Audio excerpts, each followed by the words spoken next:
Bonjour à tous et bienvenue dans cette après-séance de Marty. Il est question aujourd'hui de Jurassic World, 4e volet de la saga de Jurassic Park, qu'on ne présente plus vraiment. Mais ce que je veux présenter par contre, c'est le principe de cette vidéo, donc c'est une après-séance. Après-séance, donc vous connaissez tous plus ou moins le principe, il s'agit de la critique d'un film qui est actuellement en salle, au moment où la vidéo est mise en ligne, bien entendu. Voilà, ce qui n'a rien à voir avec les séances de Marty. Les séances de Marty, il n'y a pas de restrictions au niveau du choix des films dans la séance de Marty. Ça peut être un film des années 50, des années 80, des années 2000, etc. Ou d'il y a un an, ou même d'un film qui est encore en salle. Peu importe, c'est tout simplement un film dont j'ai envie de parler et que j'ai envie de vous faire partager. Voilà. Alors Jurassic World, ça se passe donc une vingtaine d'années après les événements du premier Jurassic Park. L'idée, c'est que ce parc d'attractions réouvre ses portes comme il était prévu dans le premier film. Évidemment, ce parc d'attractions cartonne, il accueille chaque jour des millions de visiteurs, il engrange des millions et des millions de dollars, bref, ça se passe très bien. Lorsque le film commence, on comprend que le parc est réouvert déjà depuis pas mal d'années et que les gens se sont, entre guillemets, habitués à l'existence de ce parc d'attractions. Le travail principal de l'équipe de Jurassic World étant de maintenir l'intérêt du public en créant génétiquement de nouvelles espèces et de nouvelles attractions histoire de ne pas mettre la clé sous la porte. Je résume vite là, mais bon voilà, je pense que tout le monde a compris.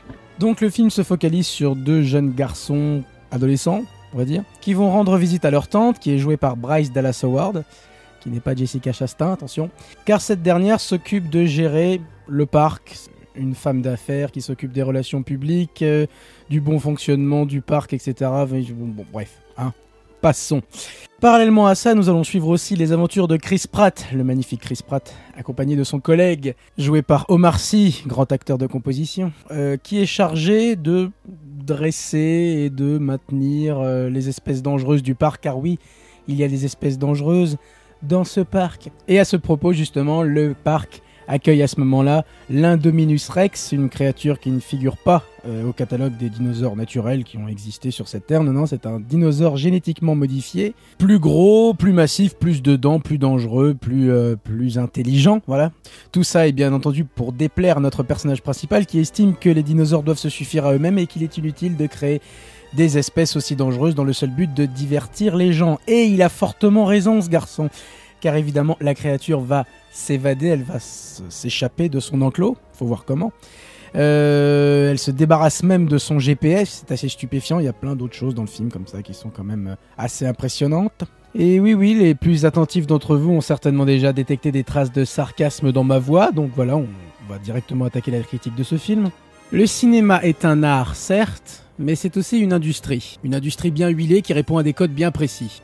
Alors qu'est-ce qu'il y a d'intéressant à dire sur Jurassic World ? Pourquoi doit-on parler du 4e volet de cette série ? Quelle honte y a-t-il à produire des gros films pour les enfants avec des gros dinosaures ?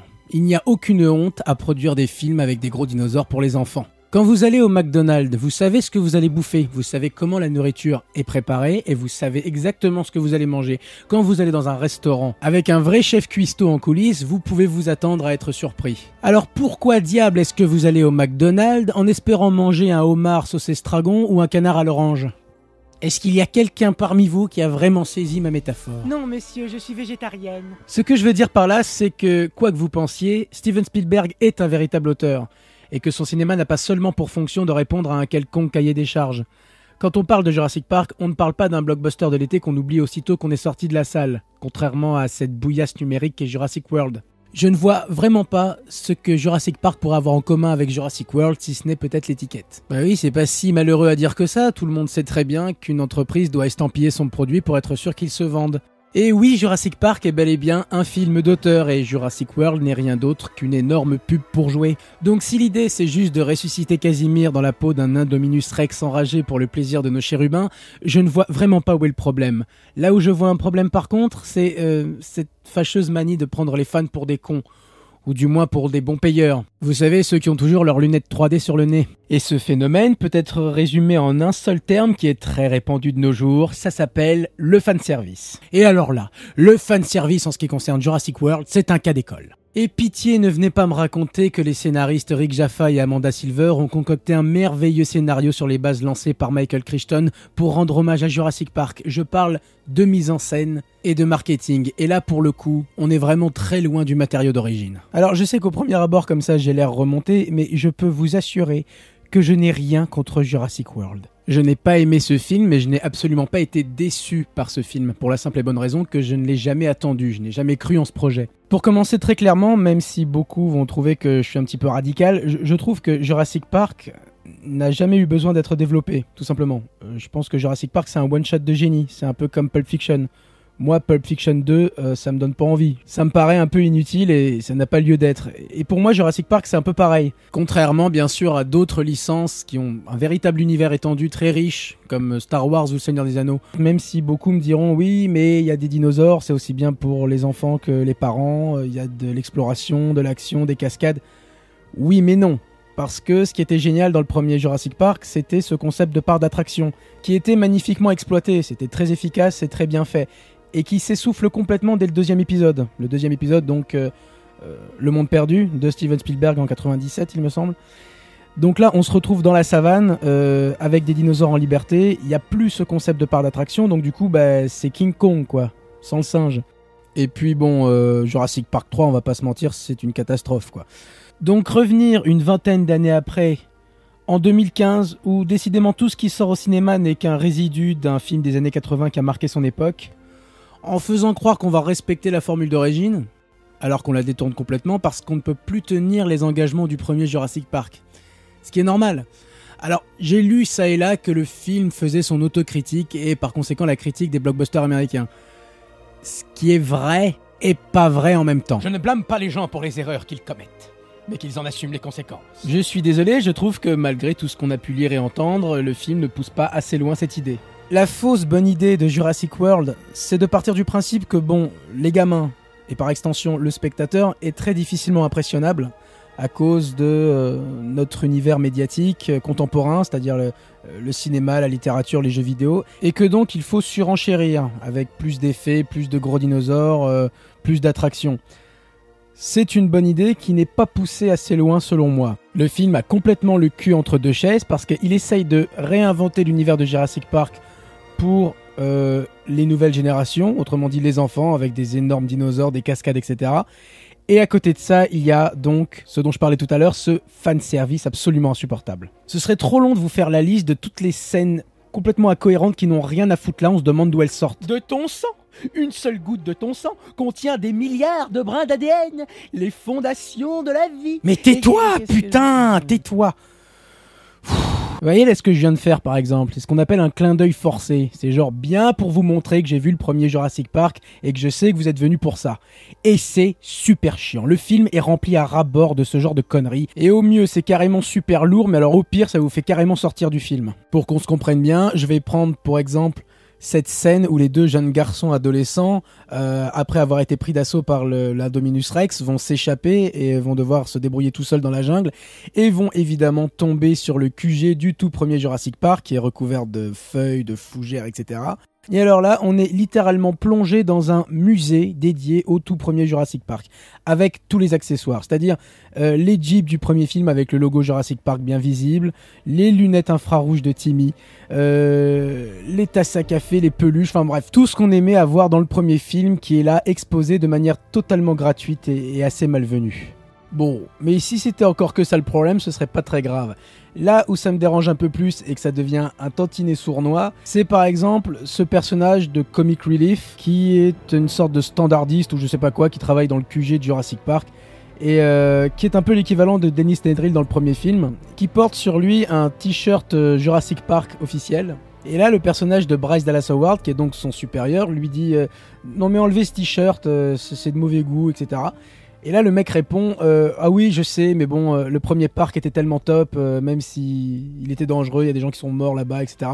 Je tenais à le porter parce que vraiment, voilà. Là, en gros, on a le réalisateur du film qui intervient à l'intérieur de son propre film pour dire bon, je fais Jurassic World, tout en sachant que de toute façon, il sera moins bon que Jurassic Park. Donc c'est carrément un mauvais film à l'intérieur duquel il y a l'intervention du réalisateur lui-même qui fait une sorte d'aveu d'échec dans cette scène. Et au-delà du fait que ça m'a fait rire, je trouvais ça un petit peu triste de voir Jurassic Park en être réduit à ça. Mais en même temps, comme je l'ai dit précédemment, toutes les autres suites de Jurassic Park m'ayant fortement déçu, je n'attendais absolument rien de celui-ci, donc pour moi rien de grave quoi. Bon, et quand je dis rien de grave, tout est relatif, hein, parce que là, maintenant, on va aborder les points vraiment, vraiment catastrophiques de Jurassic World. Et comme ça, on en aura fini. Donc, le réalisateur de ce film, c'est Colin Trevorrow, qui est apparemment un illustre inconnu, qui n'a réalisé qu'un film à part celui-ci. Mais ce qui m'a frappé en voyant le film, et ça, j'avoue que je ne m'y attendais pas, c'est, je trouve qu'à travers le film, on ressent... je trouve que le film est humble, en fait. Il ne dit pas qu'il va révolutionner le genre et qu'il va faire le meilleur épisode de la série. Bien au contraire, on voit bien que Colin Trevorrow tente par tous les moyens possibles de rendre hommage à ce film référence. Donc on peut se dire que tous ces clins d'œil forcés, voilà, et tous ces défauts que j'ai mentionnés précédemment ne sont que de la maladresse et que finalement il n'y a rien de dramatique là-dedans. Oui, mais... là où ça me dérange un peu plus, c'est que s'ils veulent à ce point montrer qu'ils sont fans du matériau d'origine, pourquoi donc ils s'évertuent à ce point à le dénaturer ? Et là maintenant on va rentrer en zone spoiler, donc si vous n'avez pas vu Jurassic World et que vous tenez absolument à garder la surprise de cet immense chef-d'œuvre du 7e art, je vous conseille vivement d'arrêter cette vidéo si vous ne l'avez pas déjà fait. Voilà. Attachez vos ceintures. Car oui, Jurassic World c'est aussi et surtout un scénario en roue libre qui n'est qu'un prétexte à l'action. Voilà, donc là, je m'enregistre, je vous avoue, je ne sais même pas par quoi commencer. Donc, en dehors du fait qu'on fait de la motocross avec des vélociraptors, qu'on les dresse, on leur donne des petits noms, on les équipe de caméras infrarouges, on crée génétiquement un dinosaure qui est capable de se camoufler, qui est foutu de savoir où est plantée sa puce GPS dans son cou, va savoir comment il a réussi à l'enlever. Je sais pas. Je sais pas. Vraiment. La façon dont l'Indominus Rex arrive à s'évader de sa cage est certes assez inattendue, mais tellement poussif, on se croirait dans un film de super-héros, ça n'a plus aucun sens. Et alors, toutes ces théories fumeuses sur l'ADN de poulpes, de seiches, de vélociraptors, ces dinosaures qui sont capables de communiquer entre eux, oui, mais alors, vu comment c'est fait, je ne sais pas pourquoi, il y a cette volonté d'essayer de donner à des animaux qui ne devraient être motivés que par leurs instincts de survie des sentiments, voilà. Et puis cette espèce de climax final très long et très laborieux où on a affaire à un espèce d'énorme dinosaure marin qui n'a pas tout à fait conscience qu'il doit rester dans l'eau, j'ai l'impression. Sans oublier le fait qu'on va aller chercher dans le dernier acte le Tyrannosaure Rex comme un toutou en nous refaisant le coup de la torche. Avec ce plan qui est tout de même iconique de bêtises où on a la jeune actrice Bryce Dallas Howard qui court face caméra en talons hauts bien évidemment avec le Tyrannosaure Rex derrière elle. Va savoir comment elle arrive à courir plus vite qu'un tyrannosaure, ça je ne sais pas. Pour finalement arriver comme un véritable pétard mouillé parce qu'il se fait marave sa race si j'ose dire par l'Indominus Rex en moins d'une seconde.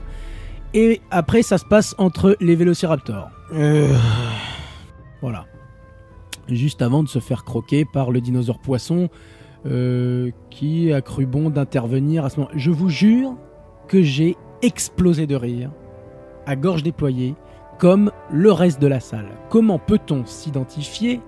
Comment peut-on rentrer dans ce film-là ? Surtout en gardant en souvenir le choc qu'a été le climax du premier Jurassic Park, qui était certes héroïque, américain, popcorn et tout ce qu'on veut, mais qui respectait tout de même cette suspension consentie de l'incrédulité. Voilà, là, on est vraiment dans la parodie. Sinon, est-ce que j'ai vraiment besoin de parler des personnages ? Ce duo d'enfants, là, qui n'est qu'un ressucé du duo formé par Lex et Tim dans le premier film, de Chris Pratt, qui n'est qu'un résidu d'Indiana Jones, ou de Bryce Dallas Howard, qui joue le rôle de la pain bêche, qui va finir par prouver à notre héros qu'elle n'est pas si nunuche que ça, en courant en talons hauts de la jungle.